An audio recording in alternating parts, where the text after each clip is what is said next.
আপনার অবস্থান ভালো, মানুষ আপনাকে তোলা তোলা করবে। অবস্থান খারাপ হয়ে যাক, দেখবেন আপনাকে মানুষ চিনছে না, কাছের মানুষই চিনবে না, কাছের মানুষই চিনবে না। আপনি বিপদে পড়েন, দেখবেন বন্ধু শত্রু চিনে ফেলবেন।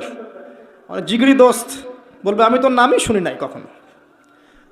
হ্যাঁ, বাস্তবতা খুব কঠিন, কিন্তু আল্লাহ পাক কখনো আপনাকে ছাড়বেন না।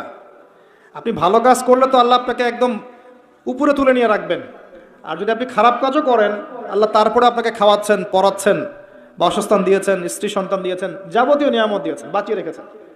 আল্লাহ অপেক্ষা করছেন আপনি কখন তওবা করে তার কাছে ফিরে আসবেন, আসলেই মাফ ইনশাআল্লাহ।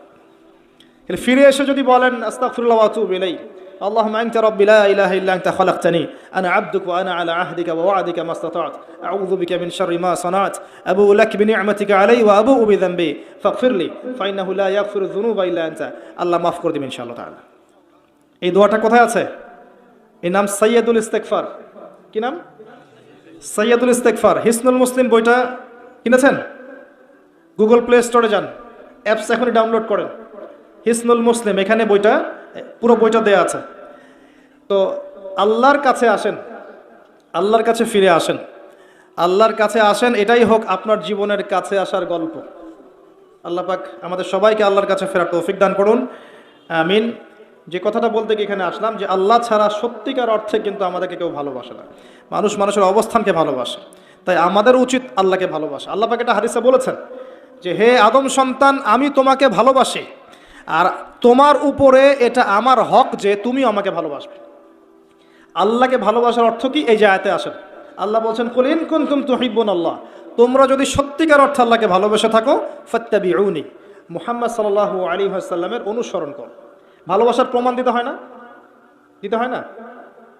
যে গার্লফ্রেন্ডদেরকে যে ভালোবাসেন, প্রমাণ দেওয়া লাগে নাই? অন্য মেয়েদের নাম্বার ডিলিট করো যদি আমাকে ভালোবেসে থাকো, বলে না? বলে। তার মানে এগুলোর সাথে জড়িত আছেন।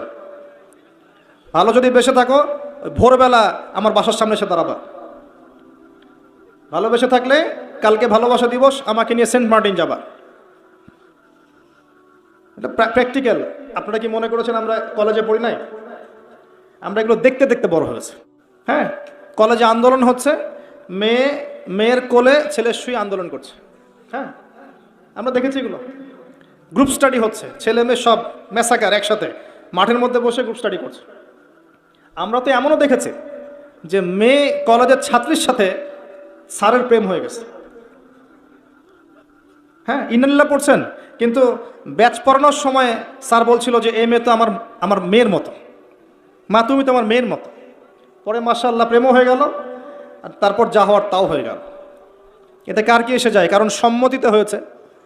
সম্মতিতে হলে তো জেনা হবে না, তাই না? যখন জোরপূর্বক হবে তখন ধর্ষণ হবে।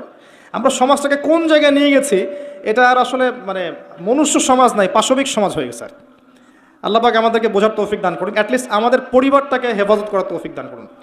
আর আমরা খুব মানে শঙ্কিত, যারা মেয়ের বাবা তারা আরও বেশি শঙ্কিত। না জানি সামনের পৃথিবী কেমন হবে, আল্লাহ ভালো জানেন। আল্লাহ পাক আমাদের পরিবারের ইজ্জত সম্মান আবরু হেফাজত করুন, আমিন। এবং এই জাহিলিয়াতপূর্ণ পরিবেশ থেকে হেফাজত করুন, আমিন। তো বলছিলাম প্রিয় ভাই, আল্লাহ পাক বলেছেন যদি তোমরা আমাকে ভালোবেসে থাকো তাহলে মুহাম্মদ সাল্লাল্লাহু আলাইহি ওয়াসাল্লামকে অনুসরণ করো, তাহলে কি হবে?